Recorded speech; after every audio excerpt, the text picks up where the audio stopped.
Hi friends, మనకి already తెలిసి CSS అనేది స్టైలింగ్ అప్లై చేయడానికి యూజ్ చేద్దాం. అయితే ఆ సిఎస్ఎస్ అనేది మనం మూడు రకాలుగా రాయొచ్చు. అవి ఏంటంటే first of all inline CSS, తర్వాత ఉన్నటువంటిది ఏమో ఇంటర్నల్ సిఎస్ఎస్, ఎక్స్టర్నల్ సిఎస్ఎస్. అయితే ఇన్లైన్ సిఎస్ఎస్ ఎలా వాడతారు అంటే ఇప్పుడు HTML ట్యాగ్ లో ఏదైనా డేటా ఎంటర్ చేస్తామనుకో ఆ ట్యాగ్ డైరెక్ట్ గా అట్రిబ్యూట్ రూపంలో మనం స్టైలింగ్ అప్లై చేస్తాం. అటువంటి దాన్ని ఏమో ఇన్లైన్ సిఎస్ఎస్ అని పిలుస్తారు. ఉదాహరణకి నేను H1 ట్యాగ్ లోని ఇన్లైన్ అని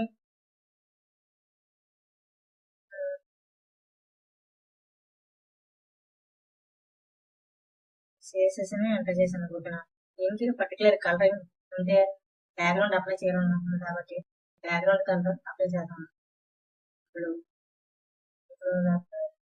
ఓపెన్ చేసిన తర్వాత బ్లూ అనేది ఫామ్ అవుతుంది. కలరింగే కాకుండా దానికి కలర్ కూడా అప్లై చేయొచ్చు. అంటే టెక్స్ట్ కలర్ వైట్ అప్లై చేసాను. చూస్తే వైట్ ప్రింట్ అయింది.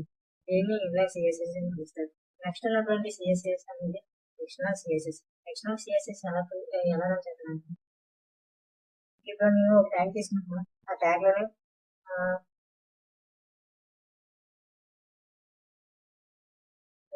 ఫైల్ అని ఎంటర్ చేసాను. అయితే ఈ ట్యాగ్ ఇంటర్నల్ సిఎస్ఎస్ లో అప్లై చేయాలనుకుంటే స్టైల్ అనే ఒక ట్యాగ్ తీసుకుంటాం. ఆ స్టైల్ అనే ట్యాగ్ అని H1 పెట్టుకొని H1 కి కలరింగ్ బ్యాక్గ్రౌండ్ అప్లై చేస్తాం. ఇప్పుడు కలర్ అప్లై చేద్దాం. ఏ కలర్ అప్లై చేద్దాం అంటే గ్రీన్ కలర్ అప్లై చేసాం కాబట్టి గ్రీన్ కలర్ అప్లై అయ్యింది. ఈ విధంగా ఇంటర్నల్ సిఎస్ఎస్ రన్ చేస్తాం. అదే ఎక్స్టర్నల్ సిఎస్ఎస్ ఎలా అప్లై చేస్తారంటే ఇప్పుడు ఏదైనా ఒక డేటా అప్లై చేసాను. H1 ట్యాగ్ లోని ఒక డేటా ఎంటర్ చేసాను.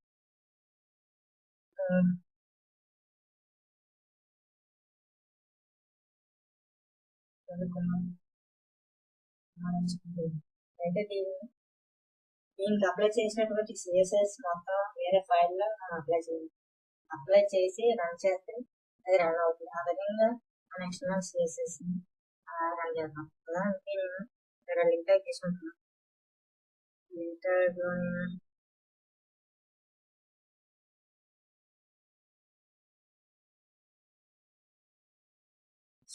అప్లై చేసాను. నెక్స్ట్ టెక్స్ట్ అప్లై చేద్దాం. టెక్స్ట్ యూజ్ చేసి వివరాలు అప్లై చేసే ముందు మనం ఒక పర్టికులర్ ఫైల్ తీసుకోవాలి. సిఎస్ఎస్ ఫైల్ క్రియేట్ చేసుకుంటాం కాబట్టి ఇక్కడ సిఎస్ఎస్ అని ఒక సిఎస్ఎస్